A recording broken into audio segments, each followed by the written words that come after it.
Adu gengsi band-band dunia memang selalu menjadi santapan lezat untuk dinikmati. Entah kejadian tersebut hanya terjadi pada masa lalu atau masih berlangsung hingga hari ini. Entahlah. Nama yang tak pernah bosan saya sebut tentu saja Axl Rose, yang doyan berseteru sana-sini dengan para punggawa rock lainnya. Namun, di usianya yang kini kian menua, apakah beliau masih punya sifat seperti itu? Lain lagi di ranah metal. Dua band ini pernah berseteru pada masanya. Kedua band ini sama-sama memiliki ciri khas mengenakan topeng. Para metalheads tentu akan tahu kedua nama band ini, yakni Slipknot dan Mushroomhead. Meski saat ini ada banyak band yang menjadikan topeng sebagai gimmick, dua band tersebut tetap menjadi yang paling populer. Apalagi Mushroomhead dan Slipknot memiliki formasi serupa, yakni vokal, pemain gitar, bass gitar, keyboard dan drum, ditambah dua pemain perkusi. Lalu, bagaimana sekelumit cerita perseteruan keduanya? Yuk langsung saja kita gaskan.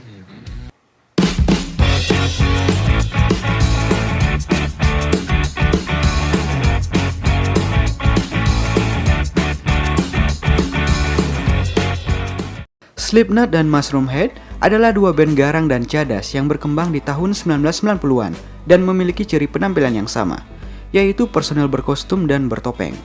Ciri yang sama ini sampai-sampai menjadikan sebuah perseteruan bagi keduanya, yaitu pada masalah siapa yang lebih dulu, siapa yang menjiplak ciri penampilan yang lainnya. Sebelum lanjut ke inti pembahasannya, sedikit kita singgung lagi tentang silsilah Slipknot. Slipknot dibentuk pada tahun 1995 di Iowa oleh Sean Crahan dan Paul Gray dengan nama awal The Pale Ones, yang kemudian diganti dengan Mel dan akhirnya Slipknot. Album demo pertama mereka muncul di tahun 1996 dengan judul Made, Feed, Kill, Repeat. Slipknot terkenal dengan personilnya yang banyak dan penampilannya yang urakan, agresif, destruktif, energik dan rusuh serta lirik lagu yang kontroversial. Penampilan mereka yang dahsyat dan rusuh membawa penghargaan Grammy Award untuk kategori penampilan metal terbaik di tahun 2006.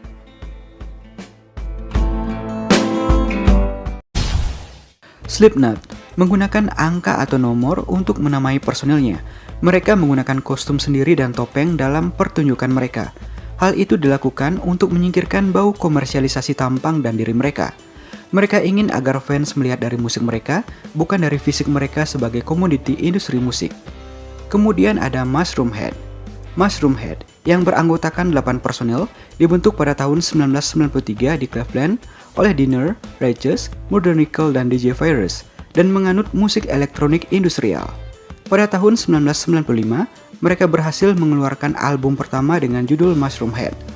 Saat ini, personel Mushroomhead menggunakan kostum dan topeng berbeda dengan lambang X. Topeng yang digunakan bermacam-macam, ada topeng babi, gas, dan badut. Umumnya, performa dengan berbagai kostum untuk memberikan ciri khusus terhadap musik yang dimainkan, yang penuh dengan teatrikal. Tidak jarang, mereka tur bareng bersama band-band tenar lainnya seperti Marilyn Manson dan Anthrax. Seperti yang sudah disinggung di awal tadi, mau tak mau, suka tak suka, nama mereka juga semakin tersohor berkat perseteruan yang terjadi di awal era 2000-an. Semua bermula saat Slipknot tampil di kota asal Mushroomhead, Cleveland, Ohio, Amerika Serikat pada tahun 1999. Kala Corey Taylor dan kawan-kawan tampil di atas panggung, fans Mushroomhead melempar berbagai barang. Karena itu, personel dan kru Slipknot sempat berkelahi dengan beberapa fans. Founder sekaligus drummer Mushroomhead, Skinny Felton, juga sering menyerang Slipknot dengan berbagai pernyataan negatif.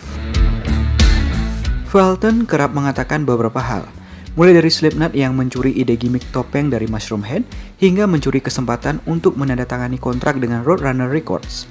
Hingga saat ini, dua band tersebut memiliki fanbase masing-masing. Namun memang, fanbase Slipknot jauh lebih besar ketimbang Mushroomhead.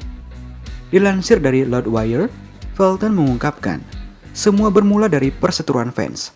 Dan sepertinya, di era 90-an, banyak media senang jika ada band yang berseteru. Mungkin seperti East Coast versus West Coast di industri musik hip-hop.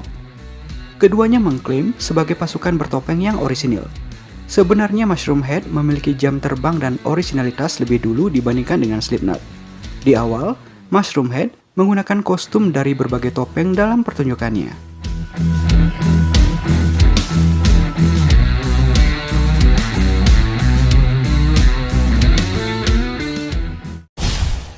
Akan tetapi, pada tahun 1999, Slipknot tampil dengan kostum dan topeng yang boleh dikatakan memiliki konsep yang sama dengan Mushroom Head. Sehingga, Mushroom Head mengubah kostum dan topeng mereka dengan kostum hitam dan topeng X. Hal itu dilakukan sebagai protes atas penampilan kopi yang dilakukan oleh Slipknot. Perseteruan ini berlangsung sampai di kalangan fans dan juga personel band selama bertahun-tahun. Felton mengakui, personel Mushroom Head sempat sangat menikmati perseteruan dengan Slipknot. Namun, setelah puluhan tahun berkarir, Felton dan kawan-kawan justru gusar dengan perseteruan itu. Kami dahulu sangat sering mengatakan bahwa kami adalah band metal pertama yang menggunakan topeng. Setelah sekian lama kami sadar bahwa pernyataan itu seperti teka-teki. Mana yang lebih dulu, ayam atau telur? Ujar Felton. Tak mau terus bertindak kekanak-kanakan, Skinny Felton pun menyesali tindakannya berseteru dengan Slipknot. Ia merasa semua tindakannya sangat bodoh dan tidak bisa dibenarkan. Akan tetapi, di tahun-tahun terakhir, keduanya terlihat lebih saling menghormati, apalagi setelah kematian Paul Gray pada tahun 2010, salah satu personil Slipknot. Felton juga berujar, "Kini kami mulai sadar bahwa hal itu tidak berguna. Semesta memberkati. Slipknot adalah salah satu band metal paling tersohor di dunia. Itu membuktikan bahwa heavy metal dan gimmick topeng di atas panggung masih relevan," sambungnya.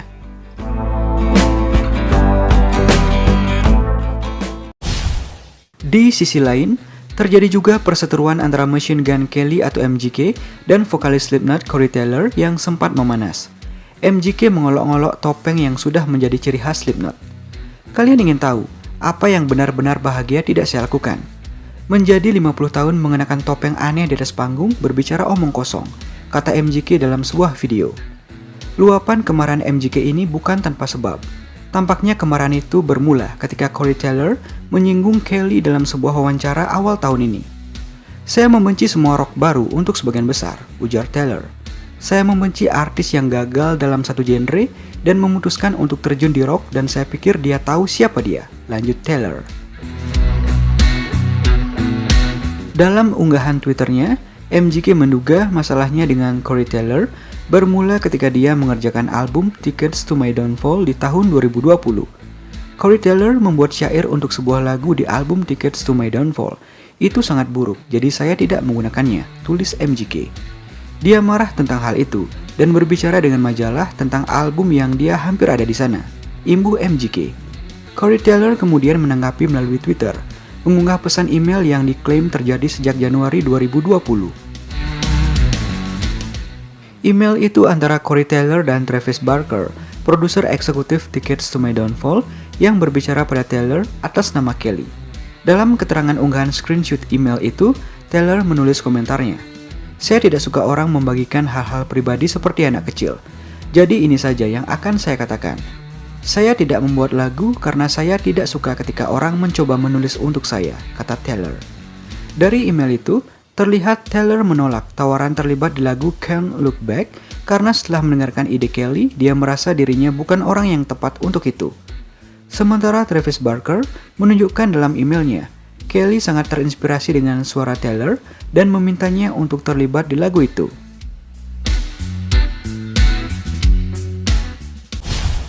Menanggapi unggahan Taylor itu, MGK membalasnya dengan mengatakan, versi Taylor sangat buruk, karena itu dia ingin mengubahnya. "Pada dasarnya baitmu benar-benar buruk. Saya hanya memberitahumu untuk menulis ulang karena itu benar-benar buruk, dengan hormat," kata MGK menanggapi unggahan Corey Taylor.